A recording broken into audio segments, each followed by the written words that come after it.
Hello guys. अभी भरे सावन के अंदर ये सूखा कैसा हो गया है माय डियर। अभी आप देखेंगे तो इंडिया का मार्केट लगभग 600 650 पॉइंट डाउन करने के बाद में आज 450 मतलब 475 480 के करीब माइनस रखा है। अभी आप डाउन जोन्स देखेंगे तो 510 पॉइंट मेरे सामने है, अभी माइनस बता रहा है। और नास्डेक देखेंगे तो कम से कम 285 या 280 के करीब डाउन है। ये ऐसे क्यों हो गया सर जी? मैं आपको ये बताना चाहता हूँ अभी का जो माहौल है उसके लिए मैं आपको यहाँ पे एक रिक्वेस्ट करूँगा। आप मेरा 19 घंटे 19 आवर्स पहले का एक वीडियो मैंने जो डिलीवर किया है वो आप देख लीजिए। उसके अंदर मैंने क्लियर कट हिंट दिया था आपको। मैंने यहाँ तक बोला था कि दुनिया का वर्ल्ड का मतलब पूरी दुनिया का कोई भी मार्केट यहाँ से ऊपर नहीं जाएगा। व्हाट आई एम सेइंग, मैं आपको ये बोल रहा हूँ। Myself Nandesh Sharma, I am here. My channel name is Walk with Market. I just with confidence tell you my dear, I am damn sure। मैंने यहाँ तक भी वर्ड यूज़ किया था कि आई एम डैम श्योर। मैंने यहाँ तक ये भी बोला था कि इसके अंदर मार्केट में स्टॉक स्पेसिफिक ही चलेगा और कुछ रीजंस ऐसे हो गए उसकी वजह से स्टॉक स्पेसिफिक या कोई सेलेक्टेड आइटम जिसके अंदर कोई न्यूज़ है वही चलेगी, बाकी इंडेक्स टोटली यहाँ से ऊपर नहीं जा सकता है, कोई चांस नहीं है। और मैंने इंडिया की बात नहीं की थी, पूरे वर्ल्ड की मार्केट की बात की थी। ये बात को अभी 19 घंटे हुए, आप मेरा वीडियो देख सकते हैं, मैंने क्लियर कट इसमें बोला है। अभी मैं आपको और कुछ ऐसे पॉइंट डिस्कस करने वाला हूं जो आपको मालूम पड़ेगा कि ऐसा क्यों हो रहा है।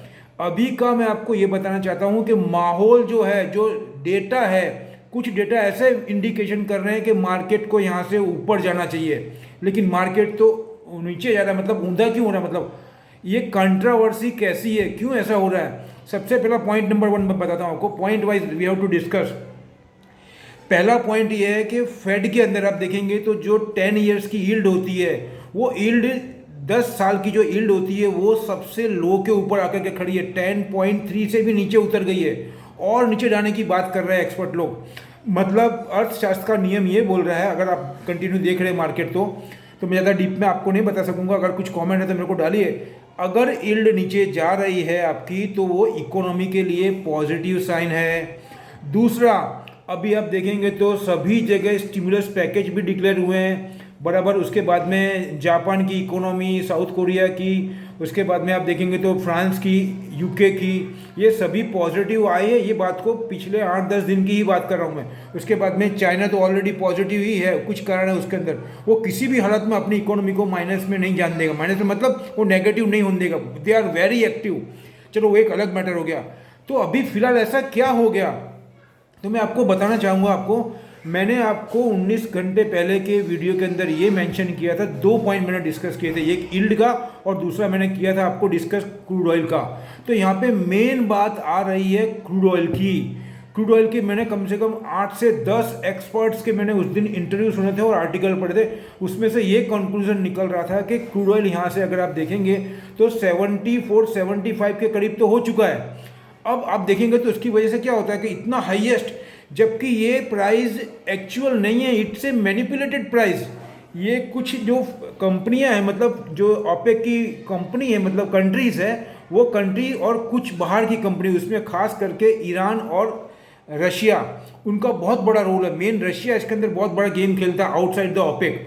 अब मैं यहाँ पे आता हूँ, तब वो एक्सपर्ट ने यहाँ पे ये बताया था, मैंने क्लियर कट सुना था, और ये बहुत ही देर तक जगना पड़ता है, सुबह उठना पड़ता है, ये बहुत इंटरेस्ट का विषय है। तो मैं आपको वही सब साझा कर रहा हूँ। तो अभी मैं और भी कोई सुना है, मैं बताना चाहूँगा। उसमें ये बताया था, 2 दिन पहले की बात कर रहा हूँ आपको, 1-1.5 दिन की बात है, 1-1.5 दिन की बात है वो। उसमें ये बोला था कि क्रूड ऑयल का इतना डिमांड है और वैक्सीनेशन का काम इतना फास्ट चल रहा है यूएसए में, और जॉय बाइडन ने कल वापस रिक्वेस्ट की है पूरे यूएस के जो सिटीजन उनको कि ज़्यादा से ज़्यादा जल्दी से जल्दी आकर के आप वैक्सीनेशन लो। और वो अपनी इकोनॉमी को बहुत फास्ट रिवाइव करना चाहते हैं, और उन्होंने बार बार इम्फेसाइज किया है, फोकस किया है, उस पर वजन डाला है कि हमको इंफ्रास्ट्रक्चर डेवलपमेंट करना है, इंफ्रास्ट्रक्चर अपडेट करना। क्योंकि जॉय बाइडन साहब क्लियर कट समझ रहे हैं, वो और उनकी टीम, कि अगर उनको चाइना से फाइट करनी है और चाइना से आगे रहना तो बहुत कुछ काम बहुत जल्दी करना पड़ेगा, क्योंकि चाइना एक भी सेकंड छोड़ नहीं रहा है और उनका काम डे बाय डिले हो रहा है। ये सब समझ रहे हैं, लेकिन वो ओपनली मीडिया में आके नहीं बोल सक रहे हैं। पॉइंट नंबर ये हो गया 2। अब पॉइंट नंबर 3 में उन्होंने ये बोला था, जो ओपेक के और बड़े बड़े एक्सपर्ट्स हैं जो क्रूड ऑयल के, उन्होंने ये बोला था ऐसी डिमांड आएगी पूरे वर्ल्ड में, इंडिया में भी आप देखेंगे तो बहुत ज़्यादा बूस्टअप हो रहा है, सभी जगह पे ऐसा, चाइना में हो रहा है, सब जगह मैंने आपको ऑलरेडी बता दिया है। तो ये डिमांड आएगी, उसके सामने इंडस्ट्री और फैक्ट्री के अंदर दूसरा इंडिया में एक बात और जोड़ूंगा, इंडिया ने MSME मीडियम मतलब स्मॉल मीडियम एंटरप्राइज हो गया और micro small enterprise medium enterprise, ये दोनों के अंदर बहुत सब्सिडी देने की बात करी है। बैंकों को स्पेशल हिदायत दी गई है कि इन्फॉर्मेशन दी गई है या उनको बताया गया है कि आप उनको ज़्यादा से ज़्यादा लैंडिंग करो कम पैसे पे, किसको, SME को और MSME को।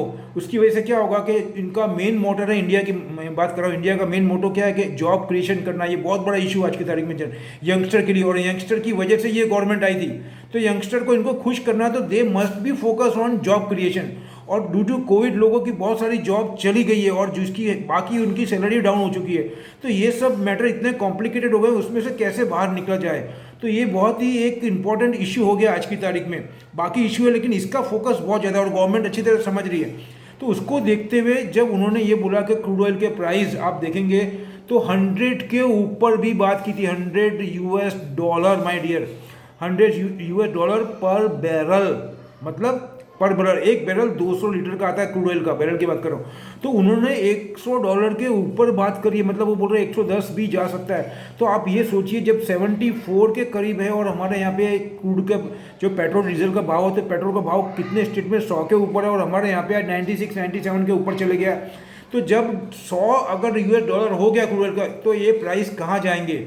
और आज का इंटरव्यू मैंने सुबह ये भी बताया कि हमारे शक्तिकांत दास जी बोल रहे हैं कि we have to focus on growth, we are not compromise with growth, और हम उसको इग्नोर करेंगे इन्फ्लेशन को।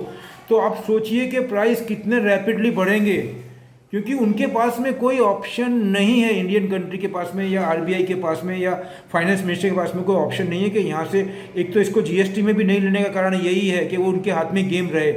तो इसके अंदर क्या ओपन मार्केट तो कर दिया लेकिन GST में इसको इन्वॉल्व नहीं किया, तो उसकी वजह से क्या हो रहा है कि ओपन मार्केट की वजह से जो मार्केट में हो रहा है उसकी वजह से प्राइस बढ़ रहा है और इसका इम्पैक्ट यहाँ पे आ रहा है और कंपनियां डायरेक्ट इसका इम्पैक्ट ले रही है, सब्सिडी दे रही नहीं है गवर्नमेंट। तो ये सब मैटर हमको ध्यान में रखना पड़ेगा, हम मार्केट में है। तो आज अगर आप देखेंगे तो अभी भी देखेंगे तो मार्केट अभी आया लगभग 450 के करीब मार्केट डाउन है, डाउन जोन्स। तो ये मार्केट इंडिया का कितना खुलेगा माइनस, तो मैं फिर आपको यहाँ पे यही दोहराता हूँ, आज का इम्पैक्ट आप देखो, मार्केट पॉजिटिव था 200-250 पॉइंट, उससे भी ज़्यादा पॉजिटिव हुआ। उसके बाद में एकदम से शार्पली वो क्या कर रहे हैं, हमको ऊपर ले जा करके माला पहना रहे हैं, ऊपर ले जा करके माला पहना रहे हैं और अपना माल हाई लेवल पे बेचना चाहते हैं यहाँ पे, क्योंकि अब उनको भी मालूम पड़ रहा है कि यहाँ से क्रूड ऑयल के भाव बढ़ने वाले हैं और ये कभी भी प्रॉब्लम क्रिएट होगा। और अगर ज़्यादा सेलिंग आया USA में तो वो फंड यहाँ पे सेलिंग करेंगे और यहाँ का मार्केट भी बहुत रैपिडली डाउन जा सकता है, मैं ऐसा बोल रहा हूँ।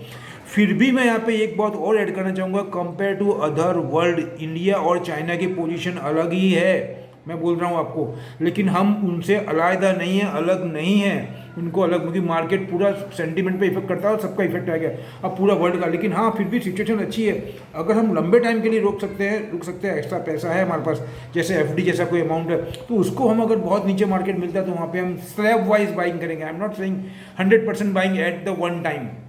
तो ये टाइम मैं आपको बता रहा हूँ, ये मैंने जो पॉइंट नोट किए हैं ये बहुत ही इंपॉर्टेंट है। क्रूड ऑयल का मैटर सबसे ज़्यादा चिंता का यहाँ पे है। और आज फेड ने फिर एक बात चल रही थी, फेड मीटिंग के अंदर वो डिक्लेयर करेंगे, उन्होंने ये भी बोला है कि वी हैव टू, जिसको बोलते हैं कि जो एसेट्स बाइंग था उस पर भी कर बुलाएंगे और इंटरेस्ट रेट जो आप सोच रहे थे उससे जल्दी हम कर सकते हैं। व्हाट दे आर, वो एक अलार्म दिया उन्होंने 2023 का जो टारगेट दिया था 10 दिन पहले 15 दिन पहले की, उसमें वो एक एडिशन डाल रहे हैं कि हमारे दिमाग में रहे ये बात। तो ये पॉइंट भी सेंटीमेंट पे इफेक्ट कर रहा है। और ये क्रूड ऑयल का मैटर हो गया और फेड का मीटिंग का, वो अगर ये एसेट्स एलोकेशन बाय का कम करेंगे और अगर इंटरेस्ट बढ़ाएंगे तो ये इक्विटी मार्केट के लिए पूरे वर्ल्ड में बहुत ज़्यादा नेगेटिव होगा, मैं आपको ये बता रहा हूँ आपको। तो ये सब बात में ध्यान में रख करके काम करना और कोई ऐसा बाइंग, बड़ा बाइंग मत करना जिसमें प्रॉब्लम हो आपको, मैं यही बोल रहा हूँ। इसी में बाइंग करनी है जो हमारा पैसा एक्स्ट्रा हो, अदर हो, जिसके अंदर हम 2-4 महीने के लिए रुक सकते हैं। बाकी रनिंग अमाउंट इसमें डालने की कोई आवश्यकता नहीं है। अभी situation are not favourable for any retail investor now. और जो कर रहे हैं वो अपने रिस्क पे कर रहे हैं, मैं इतना ही बोलूँगा। लेकिन मैं आपको ये सब पॉइंट इससे दे रहा हूँ कि आपको करंट अफेयर से बिल्कुल अपडेट रहे, अवेयर रहे, उसकी जानकारी रहे हमको। तो मार्केट में ये सब फैक्टर हमको बहुत ज़्यादा काम आते हैं। और अगर ये यहाँ से मार्केट नहीं हो, फेड की मीटिंग में अभी बात चल रही है, अभी क्या कंक्लूजन आएगा वो मैं पढ़ूंगा, रात को भी देखूंगा, और सुबह अर्ली इन द मॉर्निंग भी अगर मेरे को कुछ अच्छा और पॉइंट मिला तो I will also share you और deliver you early in the morning, एक वीडियो बना के डाल दूंगा, उसकी चिंता नहीं है। हमको सबको मिलके एफआईआई से फाइट करनी है। If we want to fight with the FII तो we must be equip all equipment of the market. हमको पूरे इक्विपमेंट के साथ में फाइट करनी है, because we have not a lot of infrastructure compare to FII. No problem, we are able to fight, minimize arms, okay, because we all are Indian. हम कम से कम साधन होते हुए भी उनसे फुल जम के फाइट करेंगे, जैसे कि हमारी इंडियन आर्मी लद्दाख के ऊपर चाइना से कर रही है कि नहीं। वैसे हम सब भी सिविलियन सोल्जर ये मिल करके और फाइट करेंगे और उनको पराजित कर देंगे, मैं ऐसा बोलता हूँ। और मैं आपको इतना ही बताना चाहता हूँ। और दूसरा मैंने आपको ये बताया था कि जो कंपनी है उसमें एक और ऐड करूँगा यहाँ पे कि कुछ बड़े बड़े महान जो हमारे यहाँ पे उन्होंने आज टाटा एलेक्सी के टारगेट 5,000 के ऊपर दिया है, मतलब 5,000। और आपको मैं यहाँ पे रिक्वेस्ट करूँगा, मैं 3 महीने से के करीब 3 महीने या उसके ऊपर ही मेरे को हुआ है यूट्यूब के अंदर, आप मेरे 3 महीने के पहले के वीडियो खोल करके देख लीजिए, मैंने कितनी दफ़े टाटा एलेक्सी दिया है सीमेंस को। कहने का मतलब हमको बॉटम में पकड़ना है, अक्खा गांव पकड़े और बोले तब तो कुछ मज़ा नहीं है माय डियर। हमको पहले जब जब आप ऐसी स्टडी करके करेंगे ना काम, आपको टोटली क्लू मिल जाएगा और आप काट सकते हैं। थोड़ा होमवर्क करना, हार्डवर्क करना है, we are able to do it any kind of.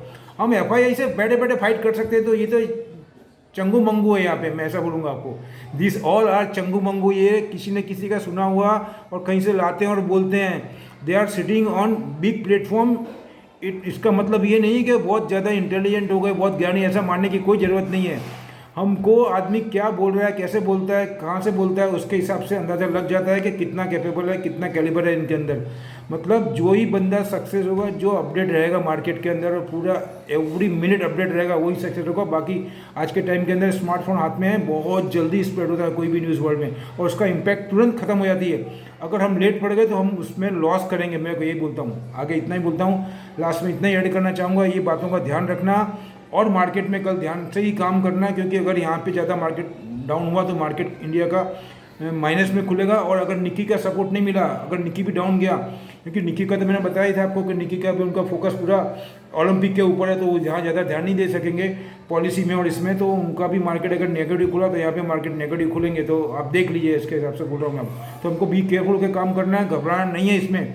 अच्छी आइटम तो चलेगी ही लॉन्ग टर्म में, अगर इन्वेस्टमेंट करेंगे तो उसमें कोई दो राय नहीं। लेकिन कौन कौन से सेक्टर मैंने सब मेरे वीडियो में बताए हुए हैं। मिलते हैं अगले वीडियो में, आप अपना फाइनल डिसीजन अपने एक्सपर्ट से लें। और ये वीडियो मेरा कैसा लग रहा है इसमें मेरे को कमेंट डालें और ज़्यादा से ज़्यादा अपने फ्रेंड्स को भी शेयर करें। और मैं आपको ये और ऐड करना चाहूँगा, इसको लाइक करें, शेयर करें, सब्सक्राइब करें और अपने फ्रेंड्स को भेजें। और फ्रेंड्स को भेजने के बाद में एक दफ़े उनको कॉल भी करिए कि एक दफ़े देखिए, अगर अच्छा लगे तो उसको बोलिए, उनको बोलिए कि सब्सक्राइब करें। लास्ट में यही बोलूँगा, मिलते हैं अगले और नई जानकारी के साथ में और लेटेस्ट इन्फॉर्मेशन के साथ में। जय हिंद।